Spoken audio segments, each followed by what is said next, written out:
The emergency beacon cut through the void of space like a scream.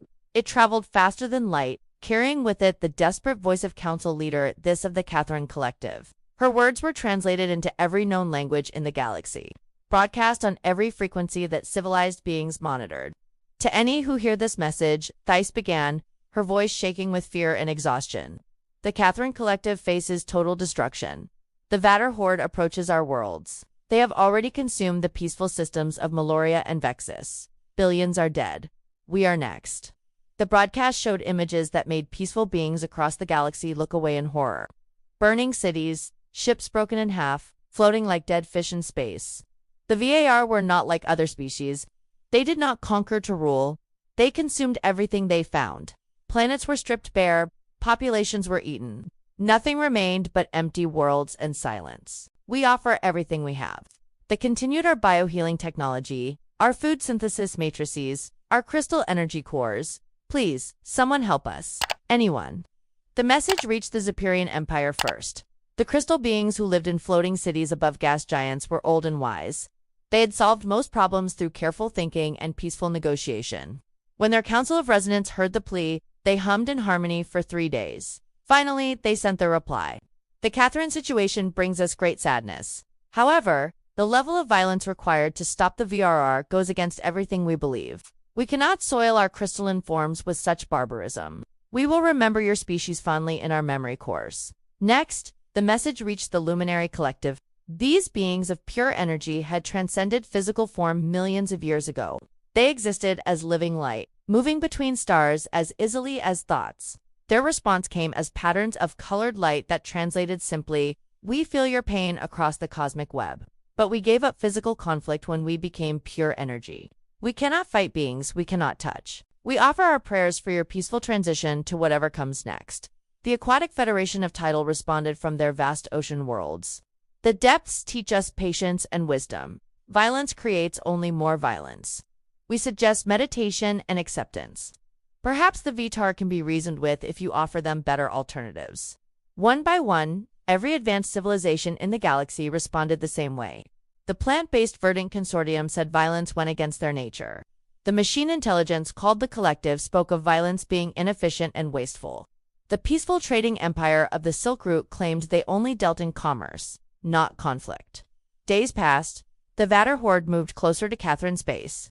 Their massive ships, ugly things covered in spikes and weapons, left nothing but empty space behind them. Scout reports showed them feeding their captured prisoners to their young. The VTAR did not just kill their enemies, they made them part of their own strength. This broadcast again, this time with tears streaming down her fox-like face. Please, someone must help us. We have children. We have art and music and stories that will be lost forever. Our libraries contain the wisdom of 1,000 generations. Do not let it all end like this. Still, no help came from the advanced species. They sent messages of sympathy. Some offered to preserve Catherine cultural data in their archives so future beings might remember them, but none offered ships or soldiers or weapons. The Kithon military prepared for their last stand. Their ships were built for exploration and trade, not war. Their weapons were designed to disable, not destroy. They had no experience with the kind of total warfare the VRR brought. General Kess, the highest military officer in the Collective, looked at his forces and knew they would last perhaps hours against the approaching horde. Then, on the 7th day after the first broadcast, a new signal came. It was weak and came from a small star system at the edge of civilized space. The transmission was crude, using old radio technology instead of the quantum communications most species preferred. Catherine Collective. This is Captain Sarah Chen of the Earth Defense Fleet. We received your distress call. We're coming. The message was so simple that at first the Catherine thought it was a mistake. Who were these humans? What was Earth? They quickly checked their databases. Earth was listed as a Class 12 Deathworld in the Outer Rim. Class 12 was the highest danger rating for planetary environments. Most civilized species could not even land on such worlds without dying within minutes. The database entry for humans was short and disturbing. Carbon-based bipeds evolved on high-gravity world with dangerous weather, predatory life forms, and toxic atmosphere combinations. Somehow developed space travel despite hostile environment. Approach with extreme caution if encountered. Do not visit their homeworld. Thais stared at the entry in confusion. These humans lived on a world so dangerous that other species considered it uninhabitable. How could such beings help against the VRR? She sent a reply immediately. Human Captain Chen, we are grateful for any assistance, but you should know what you face. The VR horde has destroyed entire civilizations. They are experienced warriors who know only violence. Are you certain you wish to help us? The human response came quickly. Ma'am, we've read your files on the Vader. We've studied their tactics and their ships. We're still coming. Ida has 6 days. General Cass pulled up what little information they had about human technology. Their ships appeared to be simple metal constructs. Nothing like the elegant biohips of the Verdant Consortium or the energy matrices of the Luminari.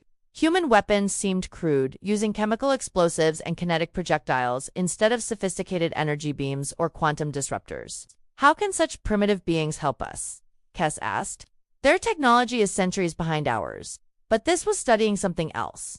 She had found records of other species that had encountered humans in the past. The reports were strange and contradictory.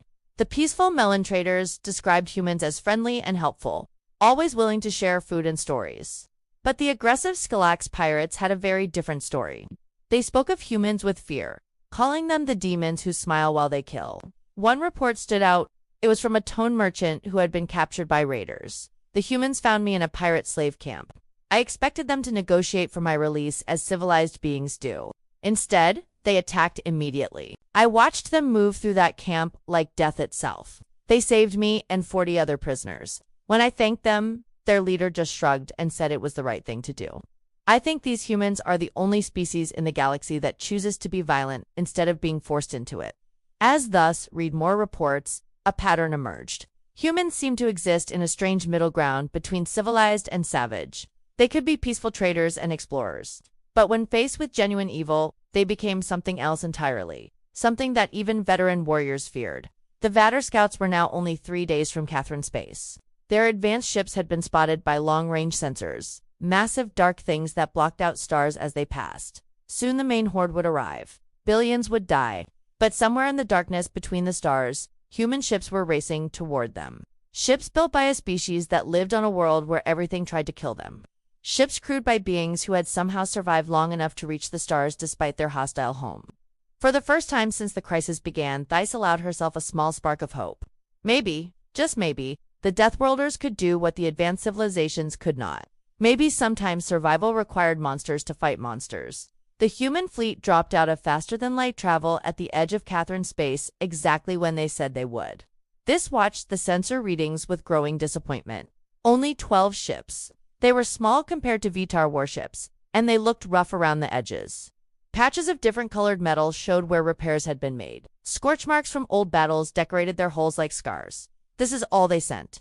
General Kess asked, staring at the display screen. 12 ships to fight a horde of thousands. The human fleet's lead ship sent a communication request. They accepted it, and the main screen flickered to show a human female in a dark blue uniform. She had short brown hair stirred with gray and eyes that seemed too old for her face. Behind her, other humans moved around what looked like a command center built from metal and blinking lights. Council Leader Thais, I'm Captain Sarah Chen of the UEES Defiance. We're here to help. Thai tried to hide her disappointment. Captain Chen, we are grateful for your response, but perhaps you do not understand the scale of what we face. The Rocker Horde has over 3,000 ships. They have conquered dozens of star systems. Chen's expression did not change. We read your intelligence reports on the way here. We know what we're up against. Then why did you only bring 12 ships? General Kess interrupted, unable to contain his frustration. For the first time, Chen smiled. It was not a pleasant expression. General, these 12 ships contain more firepower than your entire fleet. But ships don't win wars. People do.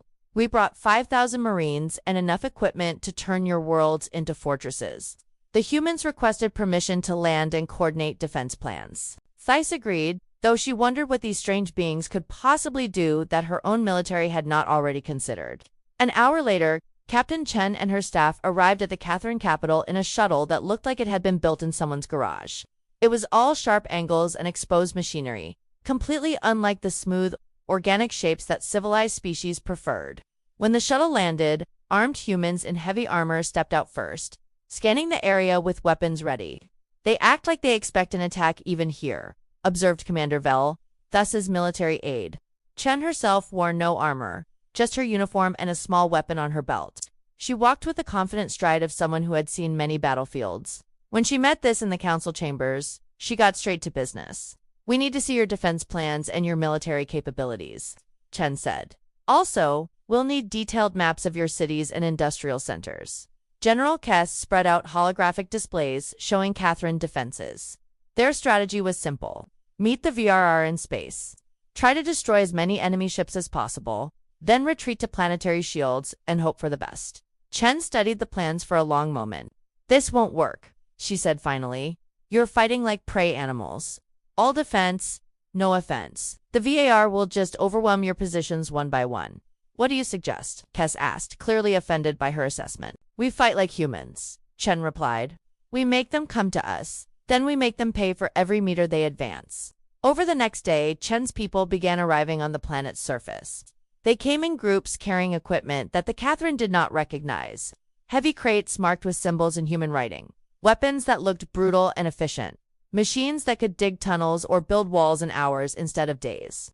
The humans began studying everything about Catherine society and the approaching enemy. They interviewed refugees from Vader attacks, asking detailed questions about enemy tactics and behavior. They examined captured VAR weapons and ship fragments. They even requested access to Catherine entertainment media, claiming they needed to understand how the enemy thought. They learned like predators. This observed to her aid, always asking, how can we use this, or where is the weakness? The human leader approach to planning disturbed many Korans. Shen treated the coming battle like a complex puzzle to be solved rather than a tragedy to be endured.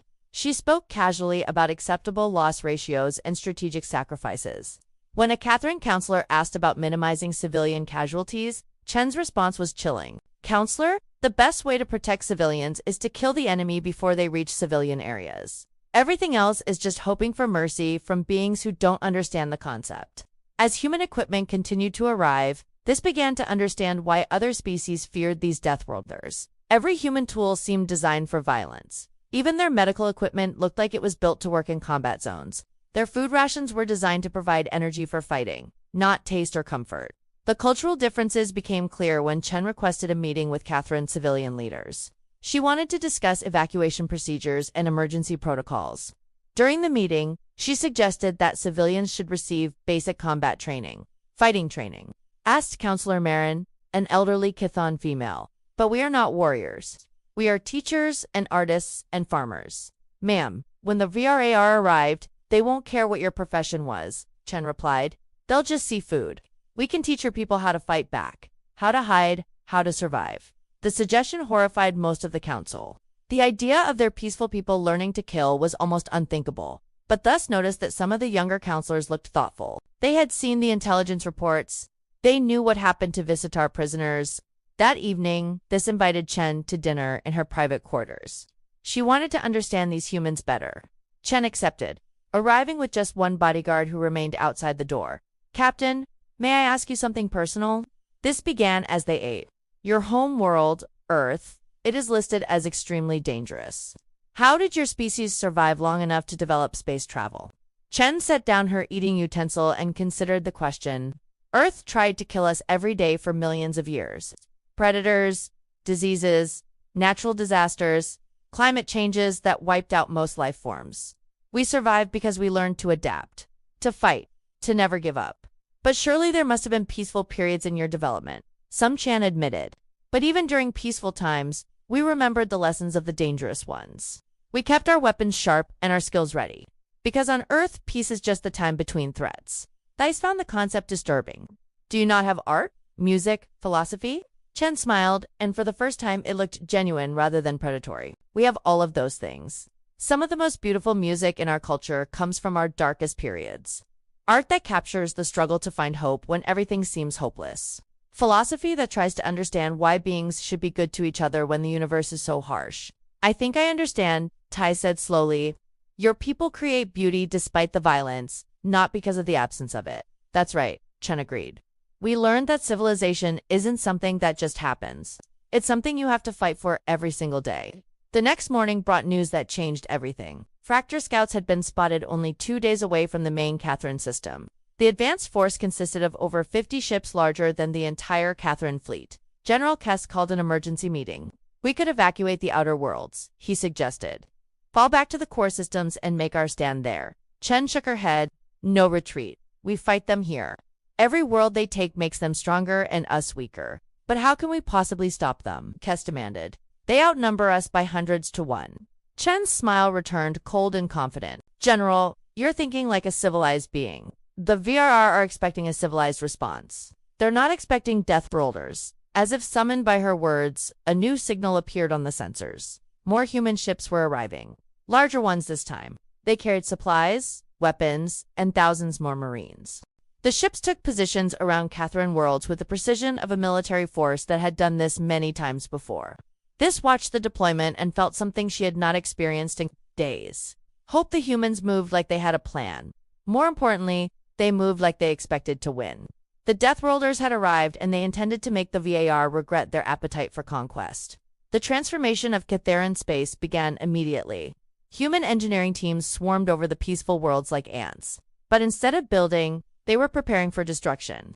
They turned beautiful cities into fortress networks, connected by underground tunnels and hidden weapon positions. Sergeant Marcus Rodriguez led one of the construction teams working in the capital city of Tima. He was a thick-built human with scars on his arms and the kind of eyes that had seen too much. When the Chthon city planner, an engineer named Felix, saw what the humans were doing to his city, he was horrified. "You are destroying everything beautiful," Felix complained as he watched human machines tear up a peaceful park to install something called a kill zone. This plaza was designed for public gatherings and festivals.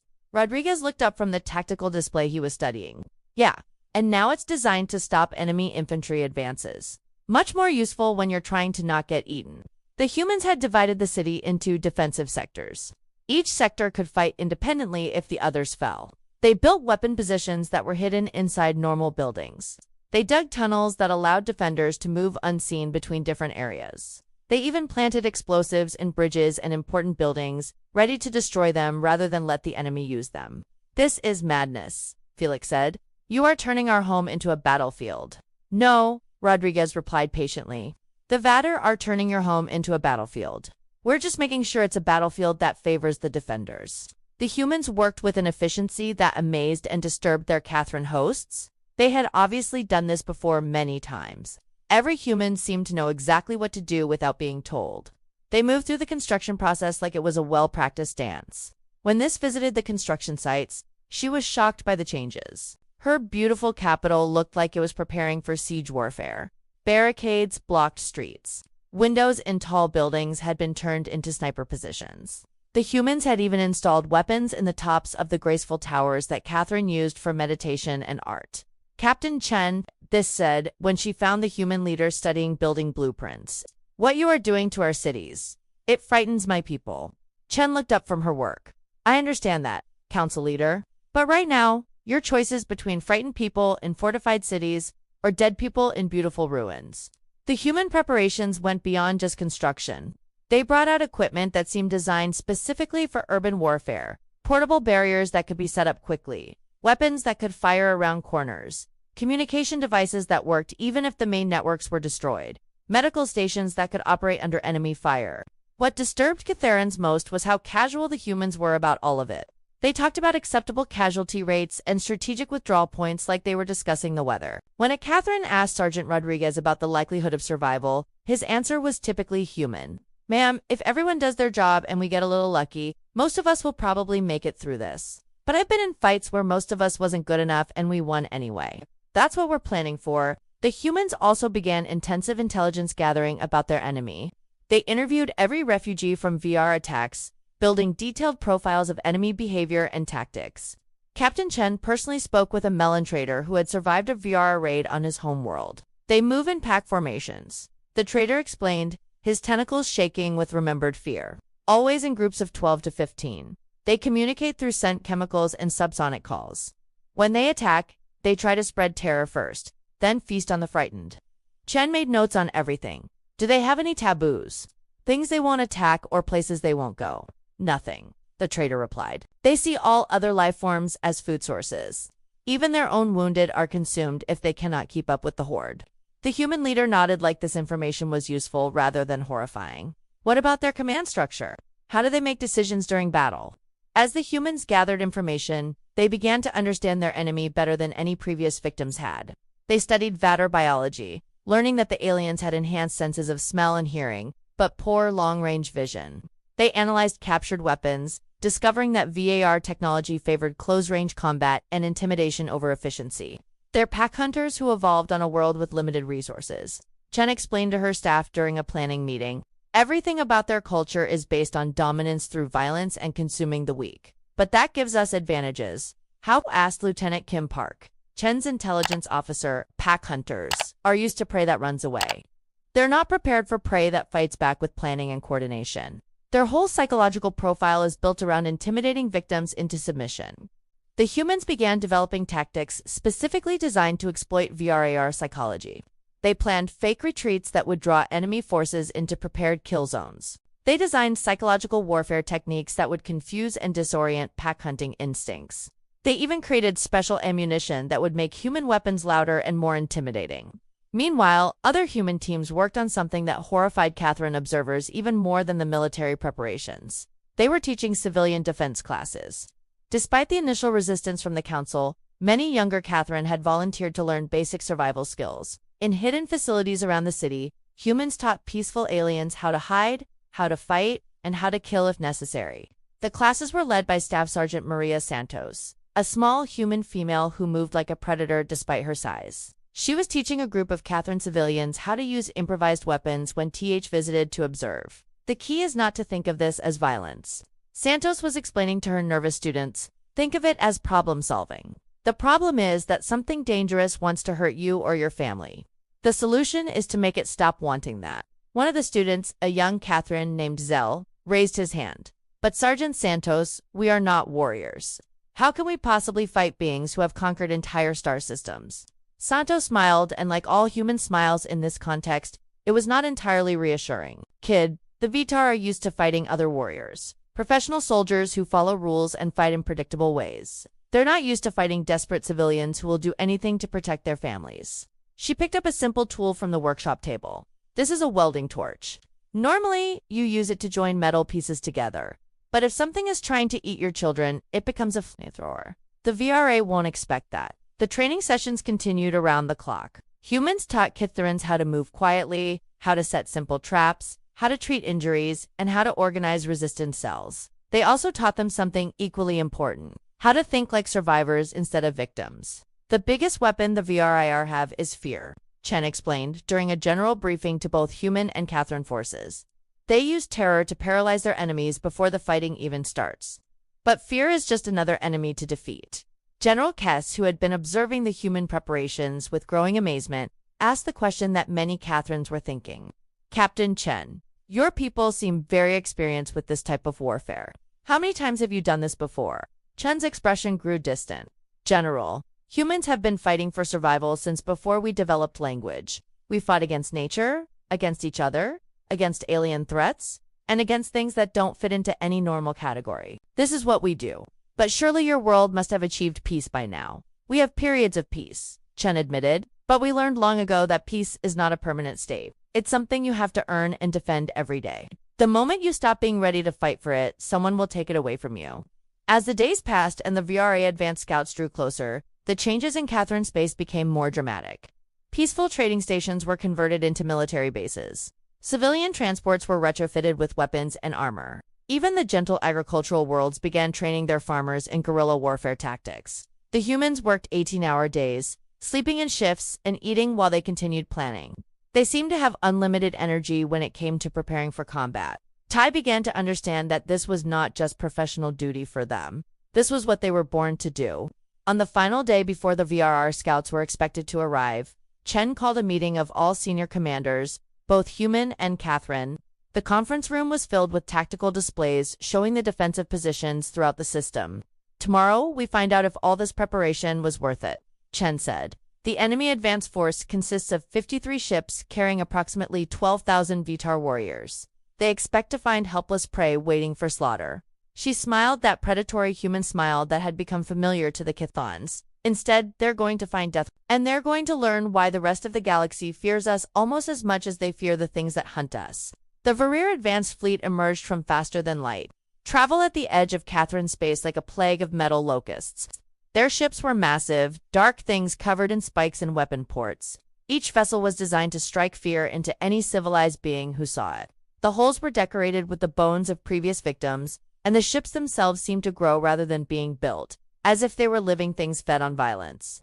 War leader Gazal stood on the bridge of his flagship, the Blood Harvester, and surveyed the Catherine system through eyes that had seen the destruction of dozens of civilizations. The herbivorous prey species had been broadcasting surrender offers for the past hour, begging for mercy and offering tribute. It was always the same with the weak races. They talked of peace and civilization until the moment death came for them. "How many ships do the prey have?" Kazul asked his sensor operator, a smaller verter whose job was to count victims before the feeding began. 47 vessels, detected war leader. All small, built for trade rather than war. They also have planetary defense platforms, but they appear to be designed to stop asteroids rather than military attacks. Gazol's mandibles clicked with satisfaction. It would be another easy conquest. The Catherine would break quickly, as all civilized species did when faced with true predators. Within days, his forces would be feasting on a population of billions while they waited for the main horde to arrive. "Begin the approach," he commanded. "Send the fear broadcasts on all frequencies. Let them know what they face." The Vader ships moved toward the inner system in their traditional attack formation. 12-pack groups, each consisting of 4 or 5 ships that could support each other in combat. They broadcast recordings of their previous conquests, showing Catherine defenders what had happened to other species who had dared to resist. But something was wrong. The expected panic and chaos in the Catherine fleet did not happen. Instead of scattering in terror, the prey ships moved into organized defensive positions. Even more disturbing, several new ships had appeared alongside the Catherine vessels. These newcomers were smaller and looked primitive, but they moved with the confidence of experienced predators. On the bridge of the UES Defiance, Captain Chen watched the VRR approach with calm calculation. Her tactical displays showed 53 enemy ships against her own force of 12 human vessels, plus the Catherine fleet. The numbers looked bad on paper, but Chen had fought worse odds before. "Enemy fleet will be in weapons range in 30 minutes, reported Lieutenant Park from her sensor station. "They're maintaining traditional pack formation, just like the intelligence reports predicted." Chen nodded. The Rocker were following the same tactics they had used for thousands of years. Overwhelming force, psychological warfare, and close-range combat designed to maximize terror in their victims. It had worked against every civilized species they had encountered. But humans were not civilized in the way that other species understood the term. "Signal all ships," Chen ordered. "Execute Plan Alpha. Time to show these pack hunters what apex predators look like." The first phase of the battle began exactly as the VRR expected. The human and Catherine ships opened fire at maximum range, sending energy beams and projectile weapons toward the advancing enemy fleet. The VCTAR absorbed the damage on their heavy armor and continued their advance, broadcasting victory howls that they expected would break enemy morale. What they did not expect was for the human ships to suddenly scatter like startled prey, breaking formation and fleeing toward the inner system. The Catherine ships followed, abandoning their defensive positions in apparent panic. Kuzakul's mandibles clicked with satisfaction. "The prey breaks as always. Pursue them. Do not let any escape to warn the other systems." The VRR fleet surged forward, pack instincts driving them to chase fleeing prey. This was the moment they lived for. When fear replaced rational thought in their victims, and the hunt became a slaughter, they pushed their engines to maximum power. Desperate to catch the retreating ships before they could reach the safety of planetary defenses, they flew directly into the trap. The fleeing human ships had led them into a carefully prepared kill zone, hidden among the asteroids of the outer system were weapon platforms that the VRR sensors had missed. Automated defense mines activated as the enemy fleet passed overhead. Most devastating of all, the human ships that had seemed to panic suddenly turned and attacked from unexpected angles. "Ambush!" screamed the sensor operator on Gazakul's ship as explosions bloomed around the VRR fleet. Hidden weapons everywhere. The prey was pretending to run. For the first time in his career, Gazokul experienced something that few Vrakar ever felt. Confusion. Prey did not set ambushes. Prey did not pretend to flee, only to turn and attack. Prey certainly did not coordinate complex battle plans designed to exploit the hunting instincts of their predators. The battle quickly became a nightmare for the Veritar.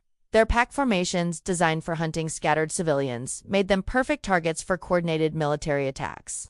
Human weapons built for efficiency rather than intimidation cut through VR armor like it was paper. Worse, the humans fought with a cold intelligence that was completely alien to the emotion-driven VR mindset. War leader called his communications officer. Pack leader Vashtar reports his ships are surrounded. Pack leader Krulin says the enemy is using weapons that fire around corners. How is this possible? Before Ghazal could answer, His own ship shuddered under weapons fire from 3 different directions. The humans had somehow positioned their vessels to attack from multiple angles simultaneously. Even more disturbing, they were targeting specific systems on Vader ships with surgical precision. Instead of trying to destroy the enemy vessels outright, they were disabling engines, weapons, and communications in calculated strikes. The space battle raged for 6 hours.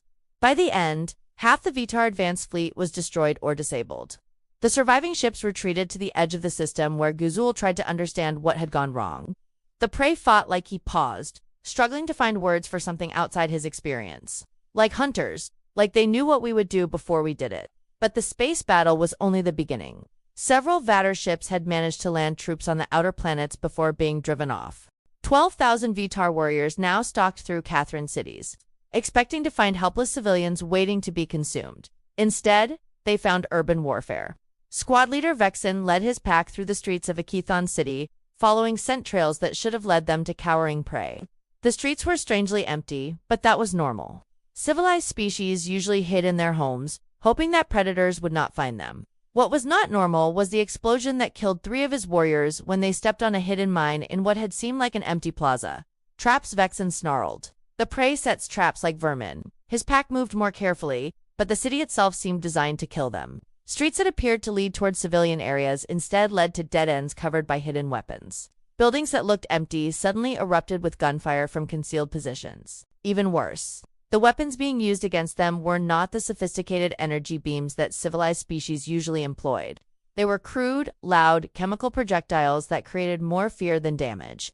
Except these particular chemical projectiles were designed by humans, and they created a great deal of damage indeed. BXthon's pack made it 3 blocks into the city before they encountered their first human defender. Sergeant Rodriguez stepped out of a building that the VRR had already searched, moving with the calm confidence of a predator in his own territory. "Hey there, ugly," Rodriguez said, raising a weapon that looked like it had been built in a workshop rather than a factory. "Welcome to Earth Rules." The weapon fired a projectile that exploded on impact, filling the air with razor-sharp fragments. 2 Vader warriors fell immediately. The others charged, expecting the lone human to flee or freeze in terror, like all prey did when faced with superior numbers. Rodriguez did not flee. Instead, he smiled and pulled out a second weapon. This one sprayed chemical fire that stuck to everything it touched and burned with temperatures hot enough to melt metal. The charging VAR found themselves running through a wall of flame toward an enemy who seemed genuinely happy to see them. By the time backup arrived, Vexen was the only survivor of his pack. He had never experienced defeat before, and his mind struggled to process what had happened. The human had fought like a VRR, but with weapons and tactics that no civilized species should possess. "Report," demanded the pack leader, who had come to investigate the sounds of battle. "The prey, they fight like hunters," Vexen whispered. "They use fire and explosives and weapons that should not exist. And they smile while they kill us." Similar reports came from VRAR forces throughout the occupied cities. The prey was not behaving like prey. They had turned their own homes into battlefields and seemed to know exactly how to exploit VRAR pack tactics. Even worse, some of the defenders were not even soldiers. The news of the VAR defeat spread through the galaxy faster than light itself. On Zapariah Prime, the crystal beings who had refused to help the Kithon gathered in their resonance chambers to discuss the impossible reports. The VRR horde, which had consumed civilizations for over 2,000 years, had been stopped by a single human fleet and some hastily trained civilians. "This information cannot be accurate," hummed Elder Resonance Thymol, her crystalline form flickering with disbelief. "No species has ever successfully resisted a Vraktor advance force." But the evidence was undeniable. Recordings from the battle showed human ships executing tactical maneuvers that civilized militaries taught as impossible. More disturbing were the images from the ground fighting where peaceful Kithon civilians fought with weapons and tactics that violated every understanding of civilized warfare. On the energy plane where the Luminari dwelt, similar discussions took place among beings who had transcended physical form long ago. They had observed the battle through quantum sensors, watching in fascination as creatures of flesh and metal demonstrated a level of violence that their pure energy minds could barely comprehend. The humans fight as if death is a tool rather than an ending. Pulsed ancient light Bexita. They accept casualties that would break any reasonable species, yet continue fighting with increased determination. "Perhaps," I'd responded, Elder Radiance Morton. "This is what survival requires in a physical universe." We had forgotten the lessons of matter and mortality. But nowhere was the reaction stronger than among the Vitar themselves.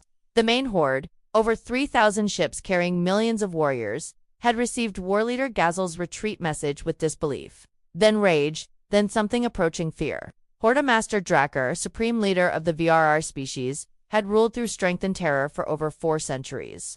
No enemy had ever forced his forces to retreat. No prey had ever inflicted significant casualties on his advanced scouts.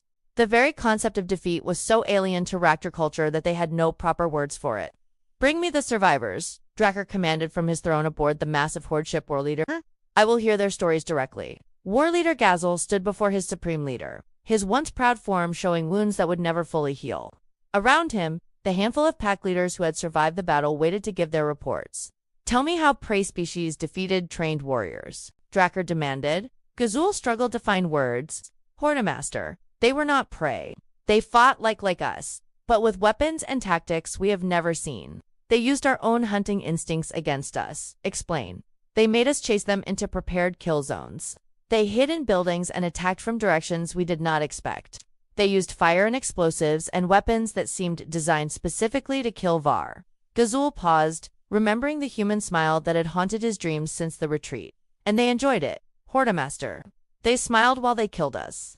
Pack leader Vexton stepped forward, his body trembling with remembered trauma.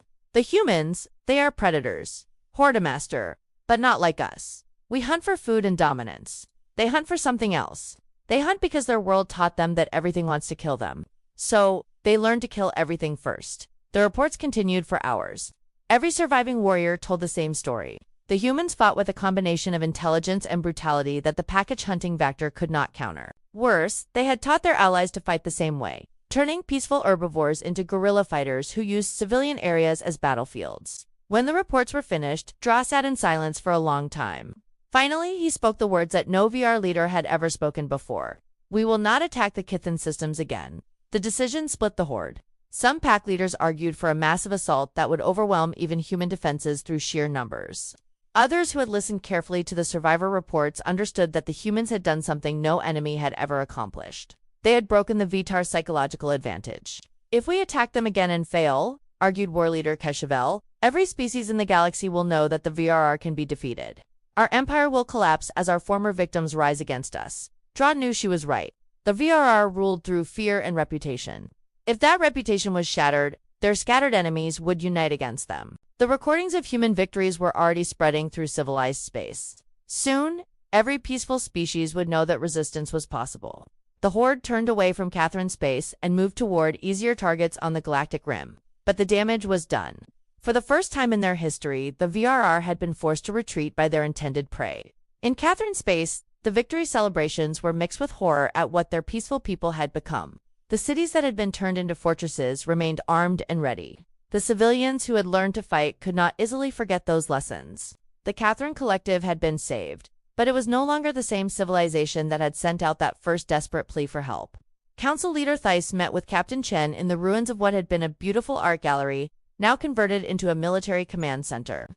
Through the broken windows, they could see Kitharan work crews removing the defensive positions and trying to restore their city to its former peaceful state. "Captain Chen," this said, "my people are grateful for what you have done. But I must ask, what have we become?" Chen looked out at the workers, many of whom still wore the weapons they had learned to use. "You've become survivors, Council leader.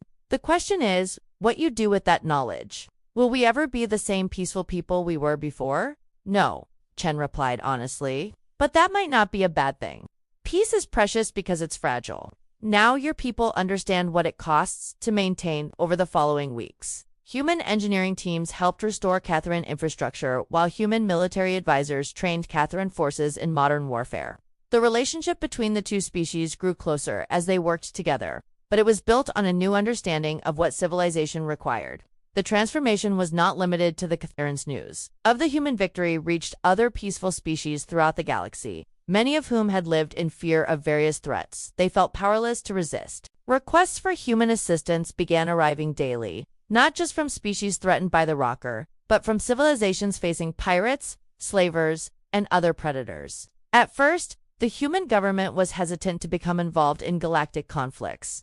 Earth had spent centuries focusing on its own survival and development, but as the request multiplied, a new understanding emerged.